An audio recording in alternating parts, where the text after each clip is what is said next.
Hola amigos de Aló San Luis, el día de hoy tenemos un capítulo más de Pasión por el Cine con Alejandro Jara y bueno, el día de hoy tenemos preparado un programa que les va a emocionar porque vamos a hablar de la historia del rock en el cine. Bienvenido. Hola, hola, pues llegó el momento una vez más de platicar de el séptimo arte mexicano, el cine. Y pues así es, vamos a estar charlando sobre el rock and roll en el cine mexicano.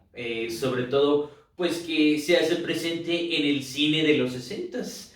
Pues era un movimiento muy satanizado un poquito por los adultos, por los padres de ese entonces. Otra vez tenemos a la juventud con necesidad de expresarse, de hablar, de que los escuchen. Y todavía había parejas que salían a pasear con chaperón. Tenemos una película, Vero, que se llama Vivir de Sueños, del director Rafael Valedón, donde sale Julissa cantando una canción que se llama No tengo edad. Escuchen la letra de esta canción, dice: no tengo edad para amarte y no está bien que salgamos solos los dos. Tal vez querrás esperarme, deja que viva ese amor tan romántico. Imagínense la letra, o sea, sí había... ¿De qué año estamos hablando? 1962, 63 por ahí, no lo ubico ahorita con precisión, pero en los 60, eso sí, había una cuestión moralizante en el discurso de la música, de algunos programas de televisión, en las películas sobre todo, porque pues los adultos decían o alegaban, ¿verdad?, que el rock and roll era pues invitaba o incitaba a la juventud al pandillerismo, al crimen, a robar o hasta la prostitución, y que la juventud estaba perdiendo la moral. Y vemos películas donde incluso hay discursos muy moralizantes. Hay la segunda, tercera versión de la película, la segunda me parece, cuando los hijos se van con Fernando Soler y Amparo Ribelles. Por ahí hay un hombre que va a ver a Fernando Soler y le dice: se me perdió mi cartera y a mi casa nada más pudieron entrar tus hijos. Y ya Fernando Soler dice: sí, mi hijo te la robó, yo luego te lo pago. No, no he venido para que me pagues. Lo que pasa es que a la juventud hay que castigarla. La juventud aún en provincia está perdiendo la moral. Sabía un discurso muy moralizante en el cine. Sí se satanizaba tremendo al rock and roll. Y por ejemplo, en Estados Unidos ya el rock estaba pegando desde los 50 con la presencia de Elvis Presley, una gran figura del rock and roll, ¿verdad? Y que censuraban incluso en Estados Unidos por su baile, por sus movimientos de pelvis, que decían también es que incita al morbo sexual, enloquece a las señoritas con esos movimientos de pelvis, ¿verdad? ¿Y qué pasó, Vero, con Elvis Presley aquí en México? Pues mucho tiempo sus películas, su música fue censurada en México. También por esta cuestión de la decencia, pero sobre todo por un rumor de una entrevista que le hicieron a Elvis, donde aparentemente él le declaraba a un periodista de nombre Federico León que él prefería besar a 3 mujeres de color antes que besar a una mexicana, cosa que fue falsa. Fue falsa, pues por ahí están las leyendas urbanas de que le inventaron esta declaración precisamente porque había movimientos de la Liga de la Decencia que querían que sus películas no se exhibieran. Eso por un lado. Está el mito urbano también de que un político mexicano quiso contratarlo para la fiesta privada de su hija y que le entregó un cheque en blanco. Dijo: tú ponle el precio. Y Elvis pues se sintió humillado, no quiso, se negó, y en venganza este político inventó esa declaración, ¿verdad? Entonces de repente se exhibían películas de Elvis y entraban los chavos y hacían revueltas en los cines, arrancaban las butacas, había pleito y no querían oír la música de Elvis en algún momento, las películas de Elvis. Por ahí él tiene una historia muy interesante, una película que se llama Fun in Acapulco, donde besa a la actriz Elsa Cárdenas. A Elsa Cárdenas también le tiraron mucho pues ¿por qué lo besaste? ¿Qué no ves que dice que prefiere besar a 3 mujeres de color antes que a una mexicana, ¿no? Y aparentemente esta película la filman en Acapulco, pero no fue así, precisamente porque no lo dejaban llegar, ¿sí? Con ayuda de Katy Jurado también, fue una película grabada en foros, también ahí lo vemos cantar el tema de Guadalajara, Guadalajara, con su acento gringo, ¿verdad? Vaya, qué interesante. Pues es una cuestión de satanizar el rock and roll, ¿no? Pues había una necesidad de los chavos de expresarse. En la cuestión de las películas de rock and roll entraron cantantes que no necesariamente eran representantes del género.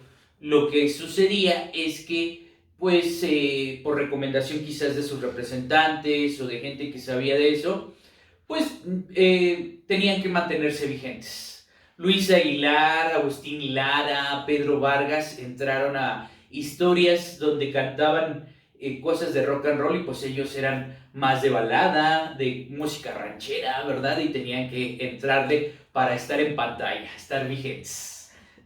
Sí, pues sí hubo un auge después de ese tipo de películas que en México fue muy bien recibido por los jóvenes. Así es. Entonces hubo muchísimas películas donde estaba César Costa. César Costa, que era como el niño bueno, y a Con lo su mejor suéter, ¿no? con su suétercito, que toda la vida siguió con su suétercito, y sigue, fue como la contraparte de decir, bueno, vamos a dejar que haya rock, pero vamos a ponerle así. Y era un rock muy puritano, con Angélica María, con César, se me fue César Costa. César Costa, Alberto Vázquez. que de verdad tenían sí, una moral muy elevada. Lo que pasa es que para 1950, como dirigente de la ciudad o el regente de la ciudad, teníamos a Ernesto P. Uruchurtu, que le decían el regente de hierro. Él decía también, tenemos que moralizar a la sociedad. La moralidad tiene que ser universal. Entonces, gracias a este señor, el costo de la vida nocturna en México pues se incrementó. Ya era muy costoso ir a cabarets, cuidaba lo que se escuchaba en la radio, estaba censurando todo, en las películas no se diga, en fin, era el regidor o el regente de hierro Ernesto P. Uruchurtu. Ya era muy costoso incluso ir al teatro por este señor. Hay que cuidar las películas de rumberas también, que no se les vieran las piernas a las mujeres, porque incitaba a eso. Bueno, había una liga de la decencia, una liga mexicana de la decencia, que cuando salió la película de Blancanieves, decían que no se podía pasar, porque cómo era posible que una mujer viviera con 7 hombres, imagínense nada más. O sea, pues eran otras ideas, no era correspondiente a la educación que recibía la sociedad de ese entonces. Pero sí siento yo en mi punto de vista que era un poco, pues, reprimido, ¿no? Bastante reprimido, y bueno, a veces sí quisiéramos que se censurara un poco tanta música que hay que incita tanta promiscuidad, pero bueno, caeríamos exactamente en lo mismo. Así que han caído en todas las generaciones. Vamos a ver que el rock tiene su presencia sobre todo en 1956. Son 4 películas las que inician el movimiento del rock and roll en el cine. La juventud desenfrenada. En esta película vemos actuar a Luz María Aguilar, que se hiciera muy famosa después en televisión por la serie de Hogar Dulce Hogar con Sergio Corona, ¿verdad? Que era la famosa Bodoquito en Hogar Dulce Hogar. En esta película, pues también vemos algunos desnudos, ¿sí? Ya hay la presencia de algunos desnudos, pero pues para poderla pasar en televisión, pues se censuraba. Juventud desenfrenada. Igual de todas estas películas, con el apoyo de Vero, yo voy a mandarle los links para que el público que nos hace el favor de seguirnos, pues no se las pierdan, ¿verdad? Vean de qué estamos hablando. A lo mejor yo les estoy aquí contando mentiras, ¿no? Pues vámonos a la película. Y muy buenas recomendaciones haces, porque la verdad es que sí vale la pena que veamos, que le demos una vuelta al cine de historia de México, porque al final del día, estas películas donde hablas de que se censuraba y es parte de la historia de un país. Y se vivía una cosa muy diferente en México que lo que se vivía en Estados Unidos. Así es. Había ya una necesidad de mostrar un modernismo de la ciudad moderna, grande, los carrazos. Bueno, me voy a brincar tantito. Hay un clásico pues sí está presente el rock and roll ahí, Sor Yeye, ¿verdad? Ya me estoy brincando un poco, mucho. De 1968 con Hilda Aguirre. Hay una escena que a mí me fascina porque Hilda Aguirre anda con Enrique Guzmán bailando y ya se hace de noche y dice, vámonos, ya regrésame a mi casa. Y van en el carrazo que trae Enrique Guzmán, está amaneciendo y entonces lo escuchamos a él cantar, ¿no? Oye, esa campana anuncia que otro día ya se fue. Y vamos viendo la modernidad de la Ciudad de México, cómo poco a poco las luces se están apagando, ya está amaneciendo, ¿verdad? Y todo. Y esa película, por ejemplo, pues un poquito el escándalo de que Enrique Guzmán después declara que Hilda Aguirre pues no cantaba.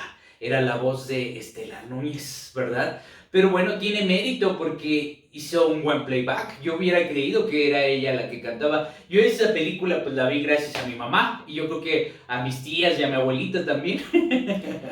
Pero sí, bueno, de muchos no es algo nuevo. Se sabe que de muchos actores les doblaban la voz porque pues eran galanes y todo, pero su No voz cantaba. o su voz sencillamente para hablar no daba el ancho que se necesitaba. Así Entonces es. hay muchísimos actores que su voz fue doblada. Así es. Y bueno, ahí vemos también la presencia de Ben Ibarra con el grupo Los Yaquis Voladores, ¿verdad? Ben Ibarra, papá. Exactamente. No se vaya a confundir la chaviza. Pero son muy parecidos, si lo ves. Ben Ibarra, papá también en ese entonces era bien delgado. Bueno, traía el pelo más largo que el hijo, ¿verdad? Sí. Lo vemos que con la melena están cantando y está moviendo su melenazo, ¿no? Sí, claro. Y en todas esas películas lo maravilloso cómo era la historia, ¿no? Cómo iba subiendo, comenzaba la historia, iba subiendo, tenía su momento más alto con una canción, luego bajaba, luego tenía como la tragedia, así de... El romance sí, con una pareja, ¿verdad? Donde se separaban, no se iban a separar, o ya se le iban a llevar, o les prohibían verse, y era como la tristeza, y luego tenía ya como la conclusión, que era donde, ya se van a quedar felices para siempre. Se casan, claro. Sí. Y en Sor Yeye pues no faltaba eso, ¿verdad? Era una coproducción México-España, creo que también ahí con algunos talentos argentinos. Y resulta que para España, cuando la presentan allá, también la doblaron al castellano, pues ahora es que al español de España, ¿verdad? Ay, bueno, con respeto para el doblaje del castellano, a mí no me gusta. Y está presente en YouTube con esa versión, con el castellano, con el español de España. Ajá. Y vemos que Sor Yeye pues es una monjita que se enamora de un médico, ¿verdad? Ya casi terminando la historia. Yo hubiera creído que esta película era como la versión mexicana de La novicia rebelde de Julie Andrews. Pues quizás a lo mejor, investigando un poquito, está basada en una novela que se llama La hermana San Sulpicio. Qué nombre tan raro, ¿no? La hermana San Sulpicio. Pues ahí está, sí, la presencia del rock con los yaquis voladores en Sor Yeye. Pero me encanta, aparte me encanta también la vestimenta, la ropa, todo. Los carrazos, sí. La vida nocturna, cómo bailaban. Bueno, también ahí hace un número musical Carlos Lico. También, que a lo mejor no era precisamente rock and roll lo que él cantaba, a lo mejor era más balada, pero vemos a todos los chavos ahí bailando en un pues centro nocturno, no sé si una disco como tal, yo creo que disco todavía no, ¿verdad? Como un centro nocturno, un cabaret ahí bailando. Y era la elegancia, era un rock pop. Exacto. Era un rock pop. Exacto. Pero sí, la elegancia con la que se asistía a todos esos lugares era todo un rollo, ¿no? O sea, vestirse de medias Incluso en aquel tiempo cuando no se tenía presupuesto para comprar las medias, se pintaban la línea atrás en la pierna para simular que traían una media. Y bueno, sí había muchos protocolos. Hay quien pudiera decir que a lo mejor era muy fresón. Yo no sé si tú recuerdas la letra con la que empieza, de la canción con que empieza Sor Yeye. Sale Hilda Aguirre y empieza a cantar: hoy todo lo veo color de rosa, mi mundo absurdo. Pues ahí está, eran otros tiempos, ¿no? Sí. Sí, se veía bonita la cosa. Sí, que tampoco podemos decir que estaba mal, o sea. No, obedecía a lo que se vivía en ese entonces, ¿no? Sí, claro. O sea, ahora, hoy en día hay más apertura en muchísimas cosas y a veces creo que sí nos pasamos de apertura, pero pues está bien que la gente pueda decidir libremente, ¿no? Así es. Pues bueno, regresamos entonces. La primera película de rock and roll en 1956, Juventud Desenfrenada. Aquí dirige el director José Díaz Morales. Encontramos un tema en inglés que se llama Rock Around the Clock, ¿sí? Segunda película, Los Chiflados del Rock and Roll en 1957. Se estrena en febrero, el 27 de febrero. Y aquí encontramos a Pedro Vargas, a Agustín Lara, al Piporro. Bueno, la primera película, Juventud Desenfrenada, era drama. Y ahí sí vemos que era una cuestión muy moralizante. Se veía una juventud sórdida, una juventud, pues sí, desenfrenada, ¿verdad? Y la segunda película, Chiflados, del rock and roll, ya era comedia. Ya era comedia. ¿Sí? Es la secuela de otra película que se llama Los Tres Bohemios. Vemos también a Delia Magaña. Bueno, Delia Magaña era la famosa Tostada en Ustedes los Ricos, ¿verdad? Que ella ya también había hecho cine en Hollywood. Tercera película, La Música de Siempre, en 1958, con el Loco Valdés. El Loco Valdés es un chavo que anda convenciendo a unos productores de que hagan una película sobre música, ¿verdad? Y acá vemos pues un elencazo que hacen pequeñas apariciones: Libertad Lamarque, Toña la Negra, Angélica María. De Francia se traen a Edith Piaf, ¿verdad? Ahí está, que me parece que canta también una parte en español, Tongolele. Y es de las primeras películas que ya se van a grabar en color. ¿Sí? El Loco Valdés a mí me parece que era un tipazo para bailar, ¿sí? Buenísimo para bailar. Y es que él decía: yo en mi juventud pues hacía mucho ejercicio. Practicaba fútbol americano, corría, bajaba. Tenía una condición física tremenda. Ahí está, Música de Siempre. Todas estas películas, insisto, están en acceso libre. Por ahí las vamos a postear con ayuda de Vero para que no se las pierdan. En los primeros comentarios pueden buscarla. Ah, perfecto, muy bien. Y luego tenemos la cuarta película del rock. Tú me comentas cómo vamos con el tiempo, Vero, bien, porque bien, luego me clavo. Bien.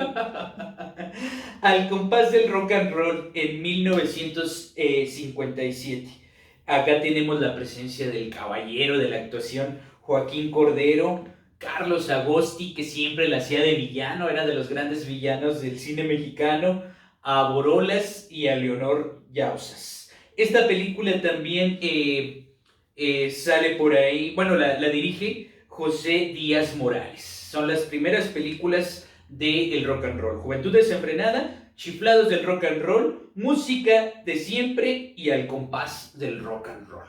Y vemos sobre todo la presencia de intérpretes que no eran del rock, pero pues tenían esa necesidad de mantenerse vigentes en pantalla. Muy bien. Pues sí, porque vemos personajes que pues eran de otro género totalmente, como el Piporro, Tongolele, pero pues había que entrarle, ¿no? Sí, así es.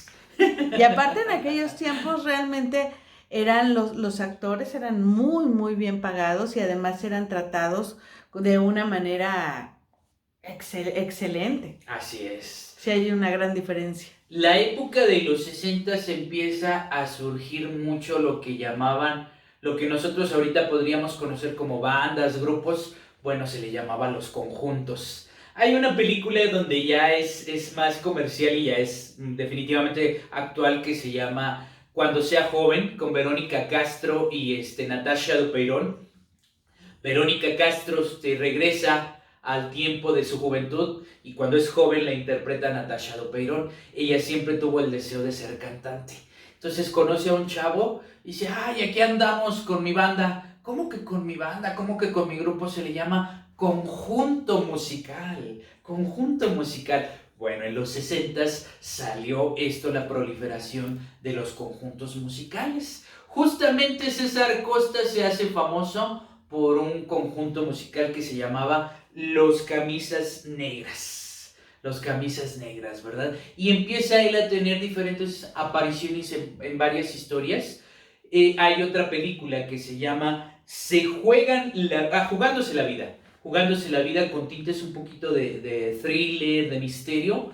Y bueno, yo presumo esta película porque vuelta a lo mismo. Es dirigida por nuestro orgullo potosino, don Arturo Martínez Chávez. Van a decir, ay, cómo da lata el Alejandro con ese actor. Bueno, es que hay que rescatar las figuras. Buenísimo de los actor también, sí. Sí. Actor, director, productor, guionista, le entraba todo al cine mexicano. Entonces dirige esta historia, en 1959, Jugándose la Vida, donde encontramos a los Camisas Negras con César Costa, ¿verdad? Y entonces poco a poco vamos viendo también a lo mejor historias, ya no tanto donde estuviera, bueno, sí había la historia de los jóvenes, el relajo y todo esto, pero ya combinando géneros, otra vez la comedia, a lo mejor un poquito el misterio.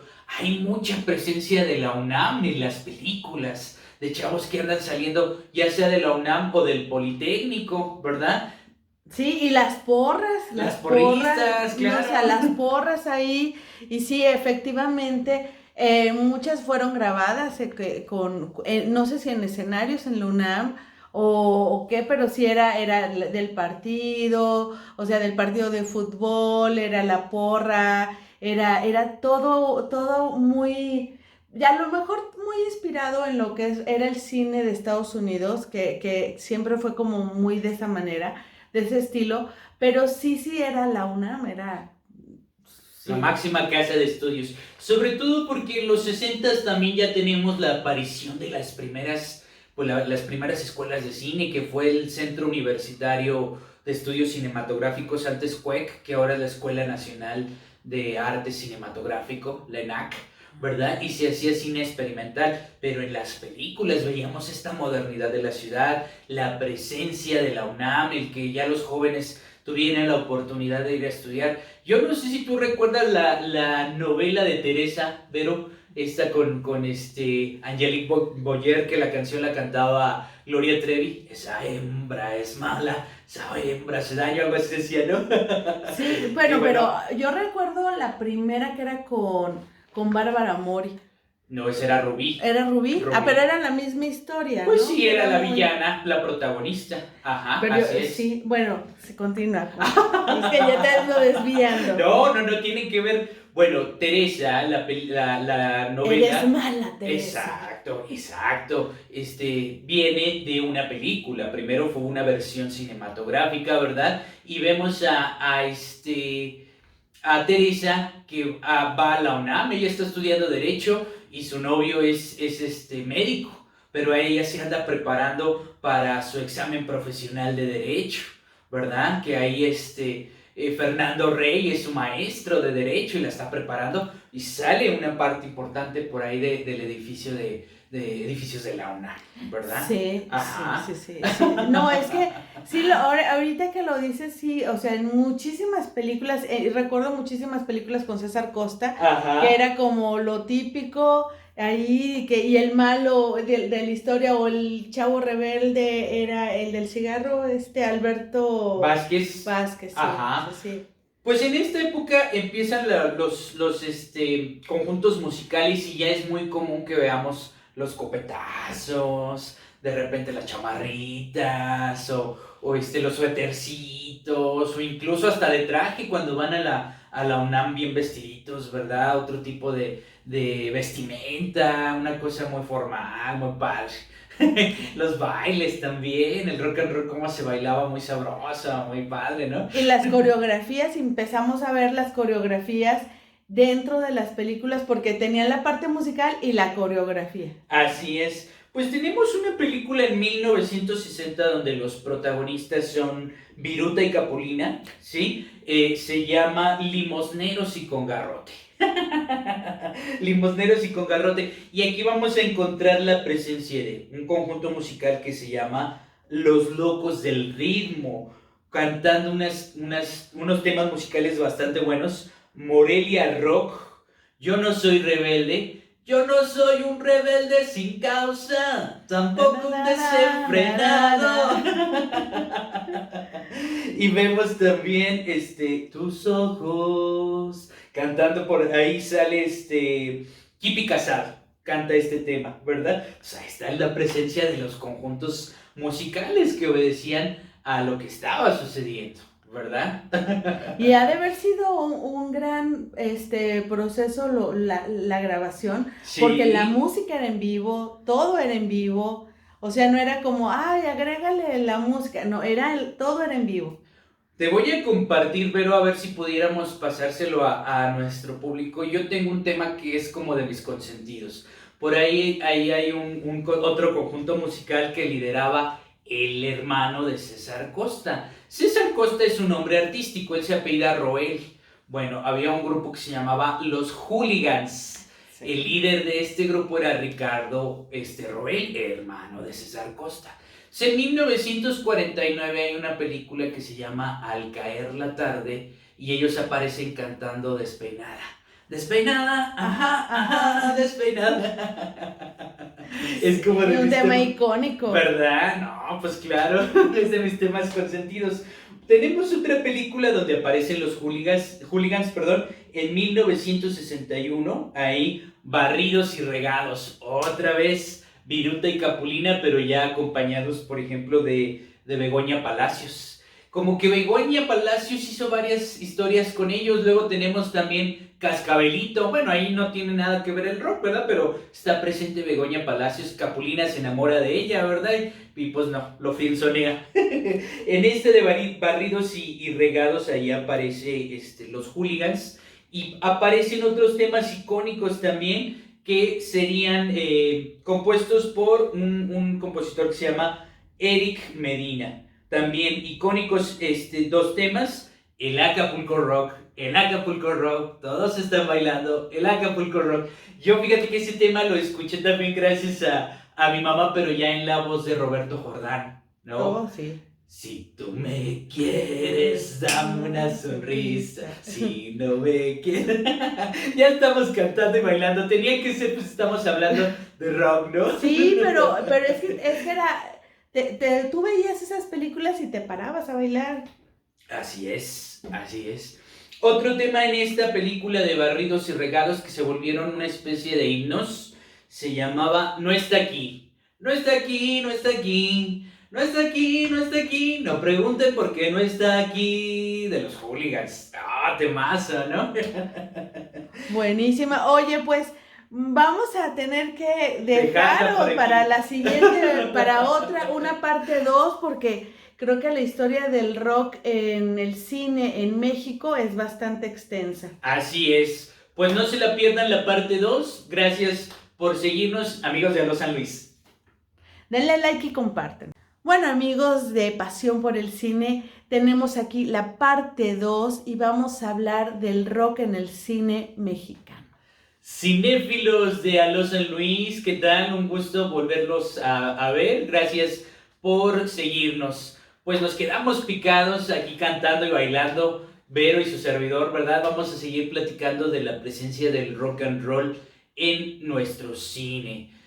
Pues también en esta etapa ya vemos que hay una competencia para que la gente vaya al cine. Se empieza a hacer también más costoso los boletos del cine porque hay una devaluación, ¿verdad? Ya tenemos también presencia de la televisión, ya la gente es un poquito más complicado para sacarla de sus casas a que vayan a las salas, pero ahí está la música presente. Pues ahora tenemos los años 62, 63, una película que se llama Twist, Locura de Juventud, producida por Abel Salazar. Insisto, para que lo recuerden, ¿quién era Abel Salazar? Pues el actor que hacía a José Luis el Orgulloso en Los Tres Garcías, ¿verdad? Y dirigida por Miguel M. Delgado. Miguel M. Delgado era el director de cabecera de Mario Moreno Cantinflas. Dirigen esta película. ¿Qué tiene de especial esta película? Pues por ahí es el debut cinematográfico de Enrique Guzmán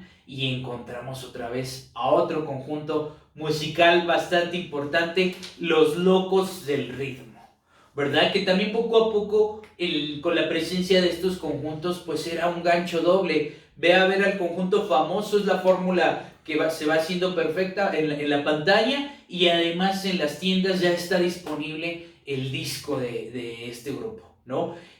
Sobre todo ya más de adelante, en los 80s, en películas de cantantes como José José, por ejemplo, en Gavilano Paloma. Si ustedes observan, cuando la película se terminaba, salía un anuncio que decía: la música de esta historia la encuentras en tal tienda departamental. Pues acá con el rock and roll, ahí vamos viendo ese gancho, ¿no? Ve a ver a ese conjunto musical que está pegando, pero también, bueno, aunque no pusieran un letrero de eso, una leyenda, sabíamos que podíamos ir a encontrar el disco, los LP, aquellos grandotes, ¿verdad? Que a mí todavía me tocó que mi papá tuviera discos de esos. Sí, pues no, pues a mí en la casa también, y aparte el tocadiscos un mueble especial para guardar los discos chiquitos y los discos más grandes, y aparte luego ya salieron como de colores, como fluorescentes. Sí. Y era todo un tema, porque tenías que tratar ese aparato con muchísimo cuidado. La aguja, ¿verdad? Y poner la aguja, exacto. Y luego se rayaba un disco y se repetía la misma frase, hasta que le ibas y brincabas, o sea, le movías tantito para que continuara la historia. Así es. Sí, mi papá tenía su tocadiscos con muchos discos. Y fíjate que hace poco, no recuerdo con precisión, vi por ahí una nota de que eso iba a regresar. Que ahora estaban trabajando como en un tablerito donde tú ponías el disco, pero ya no ponías aguja, sino que ponías un carrito, y los contornos del disco era como la carretera del carrito, y con eso se leía que toda esa moda vintage iba a regresar. Pues bueno, es que hay incluso ya mercaditos de eso, ¿verdad? Aquí el Centro de las Artes luego organiza eso. Lo que pasa es que el sonido es diferente. Ajá. Y para la gente que es muy conocedora, sí reconoce un disco que esté sonando así en vivo, digamos, un disco que estás a una música que tienes de una plataforma. Claro. Y se escucha muy diferente, tiene un toque mágico. Claro. Entonces sí, el vintage, o sea, la modernidad ayuda para que podamos tener como a más acceso más fácil, pero no significa que sea la mejor opción para escucharlo. Claro, así es. Pues bueno, regresando a esta película, uno de los temas que más brillan y que es clásico de Enrique Guzmán, 100 kilos de barro. Ahí está, en Twist, Locura de Juventud, ¿verdad? Y luego tenemos otra película de un director también que tiene mucha presencia en nuestro cine, Benito Alasraqui. Se llama Al ritmo de Twist, ¿sí? Sale aquí Los Rebeldes del Rock. Se presenta por primera vez Alberto Vázquez, ¿sí? En cine salen los Hooligans, los Crazy Boys y los Ten Tops. O sea, un elencazo de conjuntos musicales. Yo tengo muy presente, vuelta a lo mismo con Cuando los hijos se van, la segunda versión. ¿Por qué? Porque Alberto Vázquez hace al bueno, al hijo bueno, que Fernando Soler no lo quiere, ¿verdad? Y que Amparo Ribelles sufre muchísimo porque lo corren de la casa y se vuelve cantante, y entonces sale en la tele cantando una canción que se llama Pecador, que se la dedica a su mamá, y la pobre mamá llorando porque el marido no la deja ver al hijo cantando. Pero ahí está, el debut de Alberto Vázquez en Al ritmo de Twist. Y volvemos a ver la manera en la que se vivía, que era totalmente machista y autoritaria. O sea, si el hombre decía, no vas a ver a tu hijo, no lo veías. Así es. Si decía, no vas a ver a tu mamá, no iba a ver a su mamá. O sea, no existía la libertad que se tiene hoy en día de que dicen como de que no, o sea, claro que sí, las mujeres toman sus propias decisiones y en esa época no, la mujer tenía que ser sumisa. Así es. Fíjate qué bueno que haces referencia a eso, Vero. Justamente también en esta película, cuando corren a Alberto Vázquez en su personaje de Federico, el chavo le dice a su papá, ¿ves por qué no nos entendemos, papá? Yo, como toda la juventud, estamos dispuestos a escuchar, pero ustedes los adultos nos impiden hablar, nos prohíben el diálogo. Y le dice, cállate, insolente, fuera de esta casa y para siempre, ¿no? Y lo corre y no lo deja hablar. Ahorita que estás comentando de que la mujer tenía que ser sumisa, bueno, me salgo un poquito del tema, pero va relacionado con todo esto. En los 50, bueno, teníamos hace poco muy famosa la serie de las Aparicio.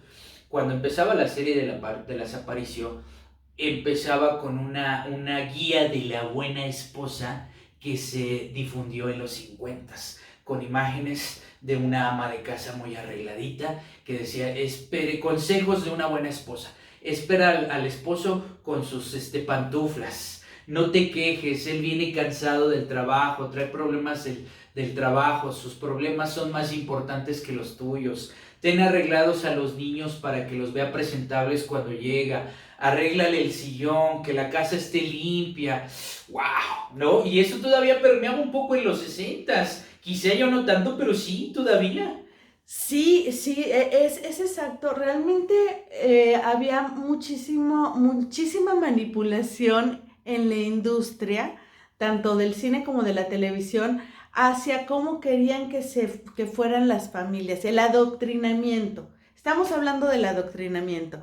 Y yo veo mucho machismo en cada una de esas películas que me encantan y que lejos de querer censurar, es bueno que recordemos porque es un capítulo que no queremos volver a vivir. Entonces hay que recordar la historia, es algo muy importante. La historia de nosotros, de nuestra ciudad, de nuestro país, del mundo, es importante que se recuerde. Y bueno, el cine nos ayuda a verlo de una manera divertida, de una manera a lo mejor cómica, pero al final nos pone en cuenta de cómo se vivía en otras épocas.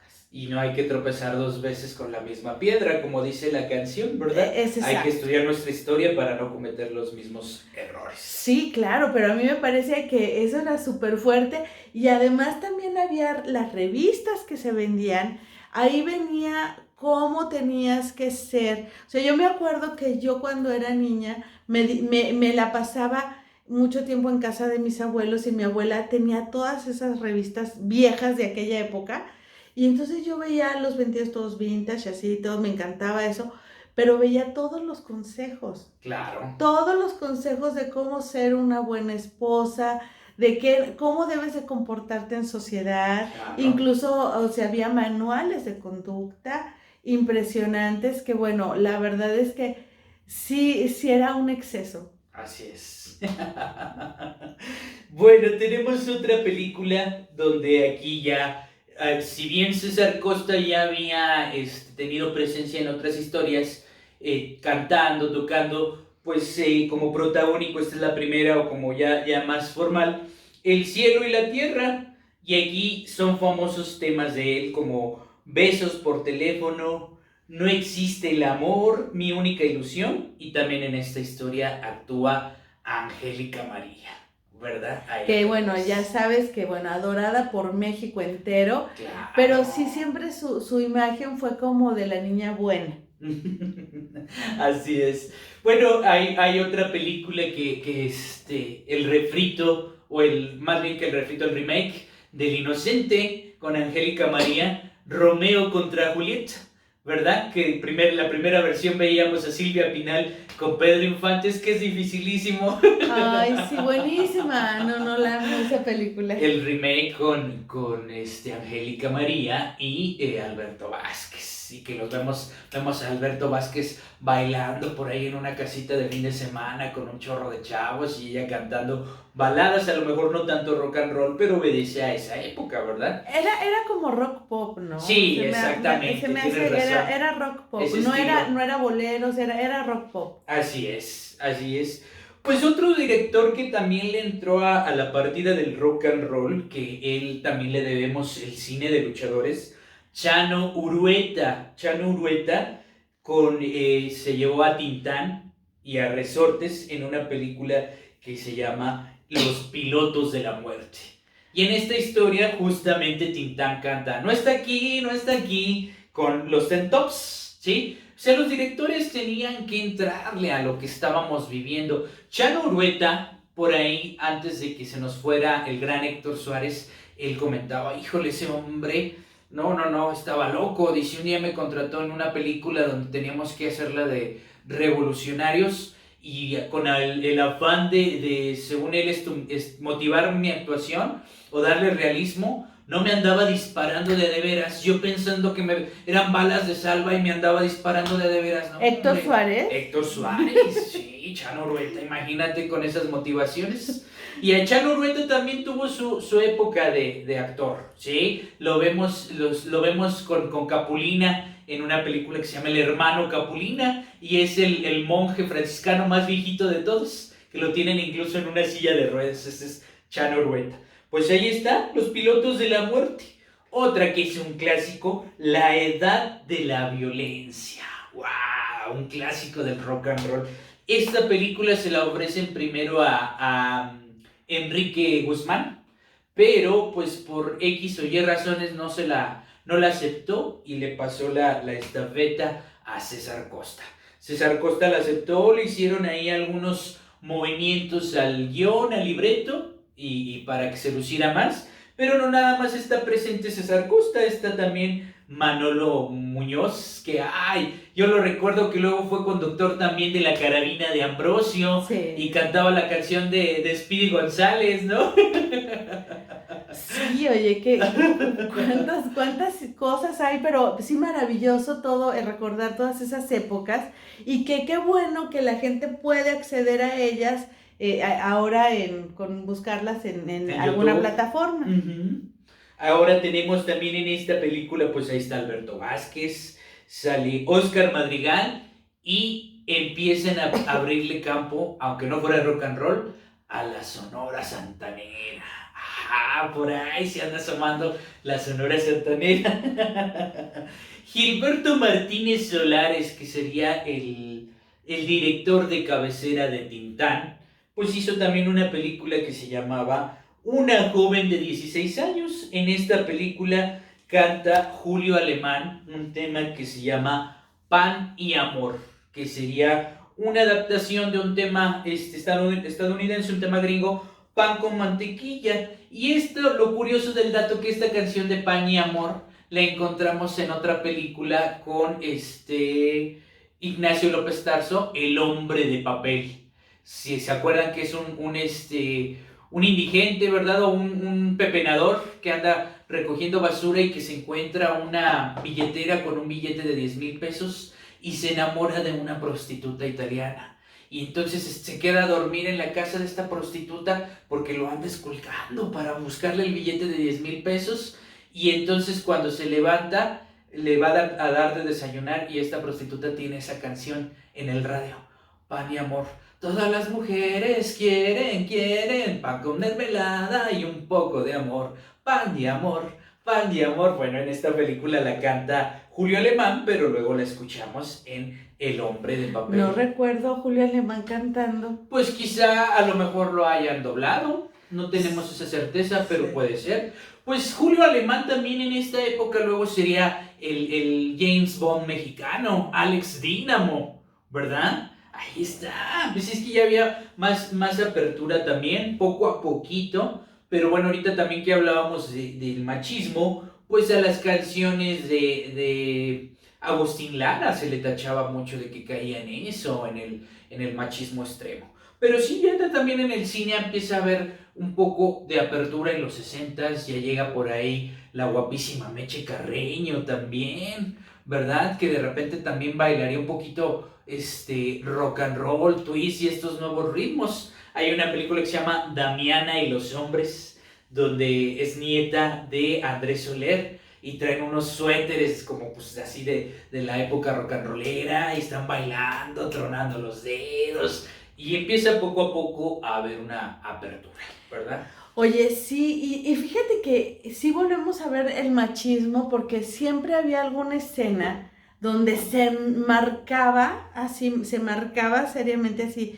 Creo que, no sé si era la que estabas mencionando de la de cuando los hijos se van, Ujú. donde está sentado el papá, ahí y descansando y le habla a la esposa, no sé si es esa o qué película es, y viene corriendo a quitarle los zapatos, a ponerle las pantuflas y recoge todo este tiradero y están unos periódicos a un lado, ve cómo tienes la casa y la pobre mujer se ve que está totalmente cansada, que no puede con su alma, se siente enferma y a nadie le importaba. Así es. A nadie le importaba. Así es. Qué triste eso, porque pues era la vida de las mamás, era la El vida día a de las día. abuelas, es la vida de las bisabuelas, y recordar, a la hora que estamos viendo en el cine todo esto, también recordamos el maltrato que vivieron tantas mujeres. Así es. Sí, justamente. Pues bueno, seguimos, tenemos también otro clásico que también a mí me encanta y también está en YouTube. 5 de chocolate y uno de fresa, que ya es un poquito más adelante, también con Angélica María. ¿Qué onda con esta historia? Pues aquí, por ejemplo, producía la mamá de Angélica, Angélica Ortiz, que se había casado con el director Carlos Vela. Él dirigía. Entonces tenemos esta historia que tenían pensado que se llamara Ángel o Demonio.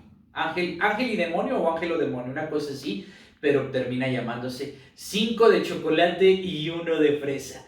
¿Y por qué se llama así? Porque bueno, es una chica que se llama Brenda, ¿verdad? Que está ahí como en un convento, que luego cometen ¿se pueden decir marcas aquí? ¿Sí? Sí, sí. Ok.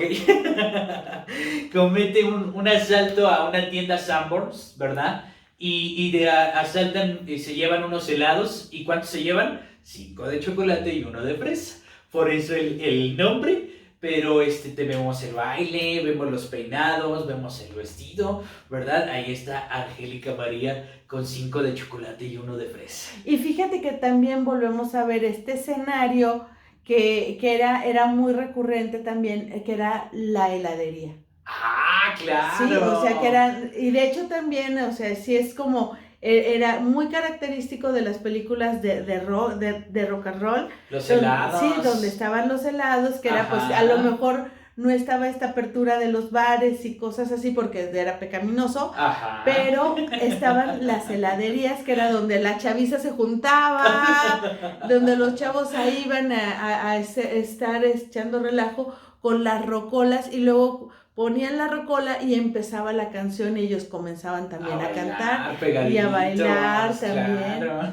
Sí, era parte de todo esto. Ahora, un personaje de que siempre también era como era la buena, que normalmente era Angélica María, o Julissa, que eran como que la hacían de buena. Ajá. Y también estaba la parte sensual. Entonces siempre había una que llevaba los vestidos pegaditos que también se usaban en aquella época, pero no por todos, no por todas. Así es. Entonces estaba esa mujer como sexy, guapa, atractiva, segura de sí misma y como que no le caían tan bien estas chavitas fresas buenas.